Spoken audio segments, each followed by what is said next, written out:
ਸੋ ਬਿਲਕੁਲ ਸਨੋ ਵੀ 1-1 ਫੁੱਟ ਤੱਕ ਜੋ ਪਈ ਹੈਗੀ ਆ। ਜੀ, ਜੀ।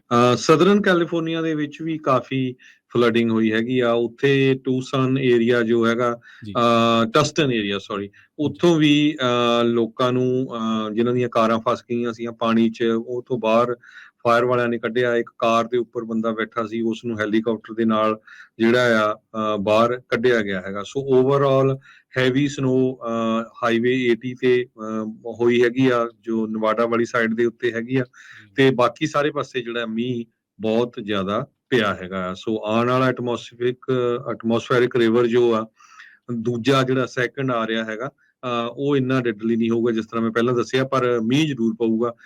ਕੱਲ ਨੂੰ ਸ਼ੁਰੂ ਹੋ ਜਾਣਾ ਆ, ਤੇ ਉਹ ਤੋਂ ਬਾਅਦ ਲਗਭਗ ਸੰਡੇ ਤੱਕ ਜਿਹੜਾ ਮੀਂਹ ਪੈਂਦਾ ਰਹਿਣਾ ਹੈਗਾ ਆ। ਜੀ, ਸੋ ਜੀ। ਕਹਿੰਦੇ 3 ਤੋਂ 5 ਇੰਚ ਤੱਕ ਰੇਨ ਆਉਣ ਵਾਲੇ ਇਹ ਸਾਰੇ ਦਿਨਾਂ 'ਚ ਪਊਗਾ, ਤੇ 1 ਤੋਂ ਲੈ ਕੇ 2 ਫੁੱਟ ਤੱਕ ਜਿਹੜੀ ਸਨੋ ਆ, ਉਹ ਪਹਾੜੀਆਂ ਦੇ ਉੱਤੇ ਪੈਣ ਦੀ ਸੰਭਾਵਨਾ ਹੈਗੀ।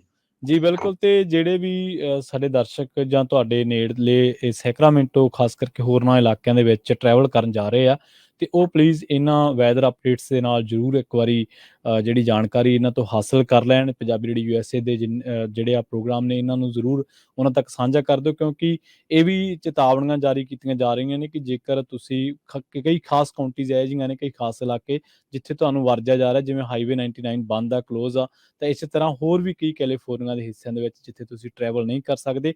ਸੋ ਜਾਣ ਤੋਂ ਪਹਿਲਾਂ ਇੱਕ ਵਾਰੀ ਵੈਦਰ ਅਪਡੇਟਸ ਜ਼ਰੂਰ ਜਿਹੜੀਆਂ ਸਾਂਝੀਆਂ ਕਰ ਲਓ, ਜੇ ਕਿਸੇ ਨੂੰ ਐਮਰਜੈਂਸੀ ਜਾਣਾ ਵੀ ਪੈ ਰਿਹਾ ਤਾਂ। ਜੀ, ਜੀ, ਸੋ ਬਿਲਕੁਲ। ਸੋ ਆਪਾਂ ਲੈਂਦੇ ਇਜਾਜ਼ਤ। ਜੀ, ਬਿਲਕੁਲ ਜੀ।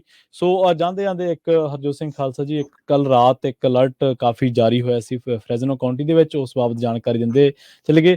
ਇੱਕ ਅਲਰਟ ਸਾਰਿਆਂ ਨੂੰ ਫੋਨ ਤੇ ਮਿਲਿਆ ਹੋਣਾ ਕਿ 70 ਸਾਲਾ ਕੋਈ ਬੰਦਾ ਜਿਹੜਾ ਮਿਸ ਹੈ, ਉਹਦਾ ਨਾਮ ਦੱਸਿਆ ਗਿਆ sleeper junior, Clyde sleeper junior, ਉਹ ਮਿਲ ਗਿਆ ਵਾ। ਜਿਹੜਾ CHPA ਨੇ ਇਹ ਜਿਹੜਾ ਜਾਰੀ ਕੀਤਾ ਸੀਗਾ, ਯੋਸੇਮਾਈਟ ਏਅਰਪੋਰਟ ਪੁਲਿਸ ਨੇ, ਤੇ ਜਦੋਂ ਇਹ ਮਿਸਿੰਗ ਰਿਪੋਰਟ ਹੋਇਆ ਸੀ, ਉਸ ਤੋਂ ਬਾਅਦ ਪਤਾ ਲੱਗਿਆ ਵੀ ਇਹਨੂੰ ਹੁਣ ਲੱਭ ਲਿਆ ਗਿਆ, ਭਾਲ ਲਿਆ ਗਿਆ। ਕੱਲ ਰਾਤੀ ਫਰੈਜ਼ਨੋ ਇਲਾਕੇ ਦੇ ਵਿੱਚ ਸਾਰਿਆਂ ਨੂੰ ਇਹ ਜਿਹੜਾ ਅਲਰਟ ਆ ਉਹ ਮਿਲਿਆ ਹੋਣਾ। ਤੇ ਸੈਕਰਾਮੈਂਟੋ ਤੋਂ ਇੱਕ ਜਿਹੜੀ ਖਬਰ ਆ ਉਹ ਸਾਂਝੀ ਕਰਦੇ ਚੱਲੀਏ। ਸ਼ੈਰਿਫ ਡਿਪਾਰਟਮੈਂਟ ਨੇ ਇਹ ਜਾਣਕਾਰੀ ਦਿੱਤੀ ਹੈ ਕਿ ਇੱਕ ਜਾਂਚ ਸ਼ੁਰੂ ਕੀਤੀ ਹੈ ਅਸੀਂ, ਇੱਕ ਜੇਲ੍ਹ ਦੇ ਇੱਕ ਕੈਦੀ ਦੇ ਮਰਨ ਦੀ, ਉਹ ਜਿਹੜਾ ਸੈਕਰਾਮੈਂਟੋ ਕਾਉਂਟੀ ਮੇਨ ਜੇਲ੍ਹ ਦੇ ਵਿੱਚ ਮਾਰਿਆ ਗਿਆ।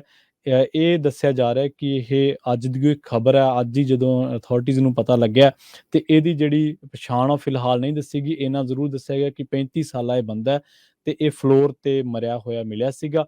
ਤੇ ਜਿਹੜੀਆਂ ਪੁਲਿਸ ਆ ਹੁਣ ਇਸ ਮਾਮਲੇ ਦੇ ਵਿੱਚ, ਸ਼ੈਰਿਫ ਡਿਪਾਰਟਮੈਂਟ ਆ, ਉਹ ਇਸ ਮਾਮਲੇ ਦੇ ਵਿੱਚ ਜਾਂਚ ਕਰ ਰਿਹਾ। ਜੀ।